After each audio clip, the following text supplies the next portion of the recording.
Can you welcome to the stage our second act this afternoon, Angus Dunican! Yes! Hello! You all right? Hello? Hi, my name is Angus Dunican, Robot Wars semi-finalist 1998. Yeah, that's right, yeah. You can Google the shit out of me. So as you can imagine, the last 16 years of my life has just been a blur of drugs and women.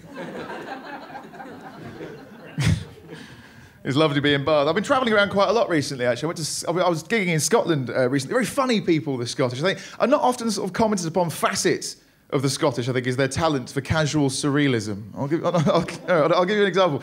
I was walking along and I had a mad hankering for a sausage roll because I'm a hedonist.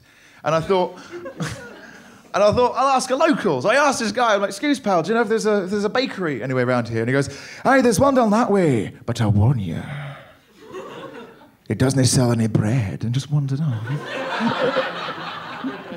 And I thought, I'd love to go to that bakery and ask for bread. Because I imagine he has everything else. He's like there, arm ladled with danishes and croissants, going, hey, Alistair, this prick wants bread. Yeah. Despite having a Scottish name, I'm actually not from Scotland, as one or two of you may have gleaned. I'm from the southeast of England, where our chief export is wankers, actually. I grew up in a town called Eastbourne. Anyone ever been to Eastbourne? You have. I don't believe you, because in your eyes, hope. It's a weird place to grow up. There was only two clubs in Eastbourne. There was TJ's, which stands for Tuxedo Junction. But that was fine. I liked it there. It was all right. You could dance. Like, that was cool, because the only other place was a place called King's. And if you went to King's, you would either definitely get lucky, or you would definitely end up in A&E. That was it. Perfect Vegas odds. You know, it was like, if King's was a person, it would be a drunk, naked woman with a baseball bat tossing a coin. I went home to go see my parents. My parents have been together for 37 years, and it's too long. No, because they've kind of run out of things to argue about now, and they're sort of grasping at straws to sort of spice up their argument life, you know, because they've completed marriage, you know. It's either that or they're staying together out of spite. I'm not really sure. I'll give you an example. I went home and I went straight up to my old room, and it's lovely to be back in your old room, isn't it? Because like, this is the room I learned to wank in. If these walls could speak, they'd probably say, it's him again. So I was upstairs in my room, you know, having a reminisce. You've spotted subtext before, I see. I was upstairs, and my parents start up downstairs arguing. I think it's lovely when you can hear your parents arguing through the floor, because it's muffled, isn't it? And to me, that always sounds like Pingu's parents. No, because all you can hear is...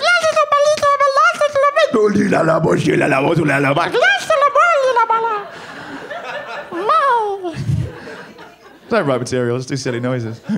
So I go to the banisters, I creep to the... Immediately, I'm 8 again. I go to the banisters, I'm there, you know, worrying. Going, oh, maybe they'll get divorced. And they never will. Because they're too stubborn. Sometimes I see this look in my mother's eyes that seems to say, it took 25 years to pay for this house. We'll see who blinks first, motherfucker.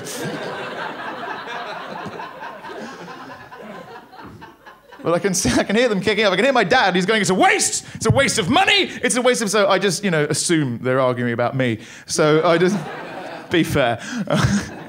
So I decide to intercede, you know, because I'm a grown-up now. I double knot my shoelaces and everything. So I go downstairs and I get between them, you know, my father, hot, red, you know, angry, like a kettle, but in loafers. And my mother, with mascara streaming down her face. She's a wreck, but in her left hand, an Indian takeaway menu. I was like, guys, what's going on? Because your father won't let me order more than one naan bread. And that is 37 years. The cabin fever of that. That's like, it's like Coronation Street, but like written by Samuel Beckett. You know? It was weird. I hadn't been home for ages. I actually fell asleep on the train back to London. And I fell asleep, and I woke up, I didn't know where I was in some weird fuck-knows-whereville, and my phone had died, and so I had to go to a phone box like a savage, and call National Rail Inquiries. I don't know if anyone's had recourse to call these bastards recently, but you're talking to the machines, you know, you're talking to Skynet. And first of all, you get the woman who says, hello, welcome to National Rail Inquiries. which is very much the kind of voice I think you'd hear as you enter like the lobby of Dignitas. Sort of creepy. She says, let me transfer you now to my colleague in Train Tracker. Her colleague, imagine the Christmas party. Just tape recorders with drinks, that's all it is. Tape record, yes, because they use tape recorders still. What century am I living in?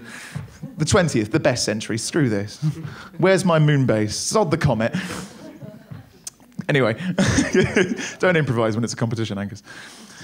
But I get her colleague on the end of the line, and it's brilliant. It's like this wonderfully brash male cyber Clarkson. I can see him in my mind's eye swaggering out the darkness. This is how he goes. He goes, "Hi, welcome to Train Tracker."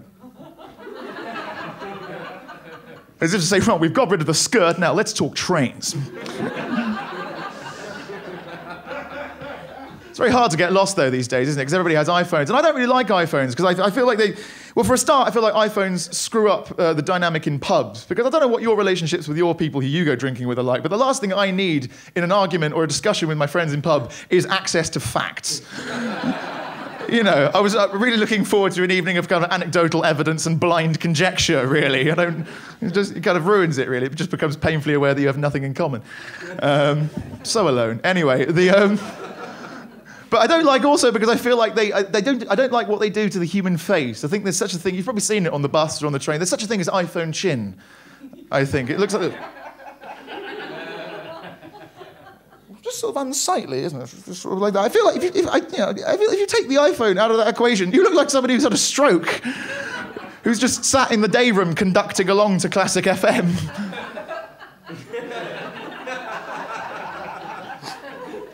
Time for your mushy peas, Albert. And conducting Tchaikovsky. I'm glad you laughed at that, because that can go either way. I did that in front of a weird crowd. It was quite a mixed crowd. Like my front row. I liked. They were nice. They were young professionals, with haircuts, and they were cool. No, they were. I asked them what they did, and they go, "Oh yeah, we all work in events." Now I know that's a job. There's probably some people here who work in events, but I think to my parents' generation, that's such an abstract occupation, isn't it? It's so amorphous. It's like saying, "Oh, what do you do?" "Oh, I work in occurrences." I mean, I'm looking to move into phenomena, but it's very competitive. But they were fine, they were nice. But because everyone else in that room, and I don't mean to just do this as bad satire, but everyone else in that room, because it was a gig in town, every one of them were bankers, like off-duty bankers kind of thing.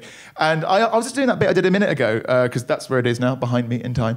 I was doing that bit, and I said, does anyone here have an iPhone? And there was just this collective snort of privilege, just rose out of the room. And I just lost it with them. I was just like, what is it like? Oh, what must it be like to be you? What's it like waking up in the morning and going, is there anything to eat, darling? I don't know, there might be some cold swan in the fridge. Because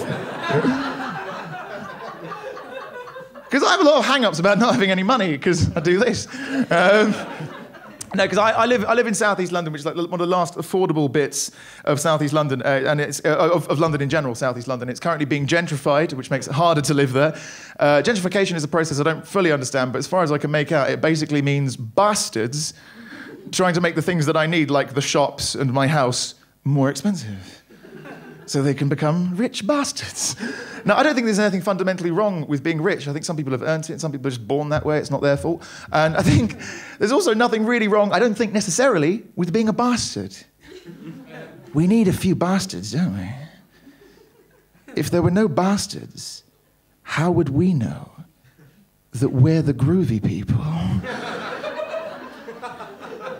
But rich bastards, we have enough, and you know when it's happening because they'll come to your house, these agents of darkness with clipboards. They'll come to your house and they'll say, hello, are you the property owner? Which in my head always just sounds like, is there a grown-up we could speak to at all? Am I the property owner? Let's work it out, shall we? Okay, well, this is London, isn't it? And I was born in the 80s. It's not looking good. And if that doesn't do it for you, I'm standing here holding my second bowl of cereal in my dressing gown, talking to you during the day. Am I the homeowner? Yeah, I'm the homeowner. What, this? Oh, no, this is just my South East London crash pad. I just stay here when I'm too squiffy to go back to Notting Hill in the Jag. Fucking hell. Yeah, I've lived all over that area. I'm quite an evangelist for South East London because I was actually born around there. I was born near Crystal Palace. I know I don't sound like I'm from Crystal Palace because I was brought up in Sussex. This is what Sussex does to people from Crystal Palace.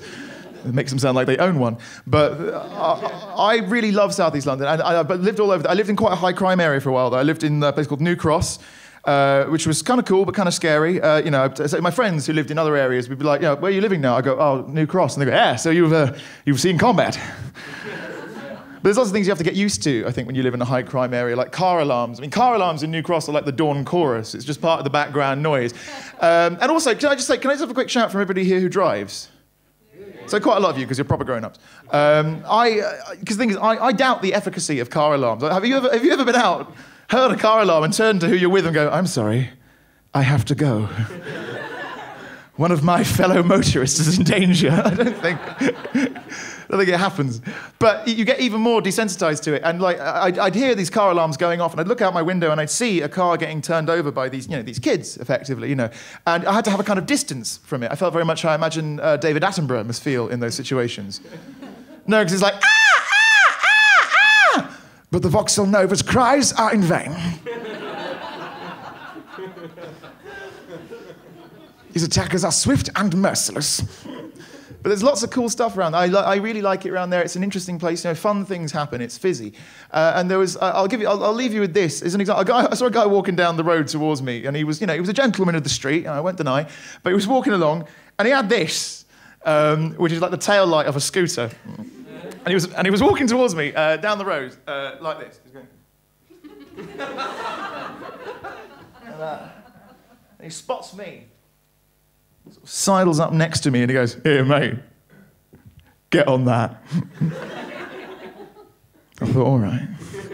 And I held it up to my eyes and I could immediately see what he's talking about because it's like a Fresnel lens, you see, so it sort of splits the light in quite a cool... I mean, it's not Avatar, love, but I think if you're fucked on meths, it's going to be wonderful, isn't it? And I thought, well done him.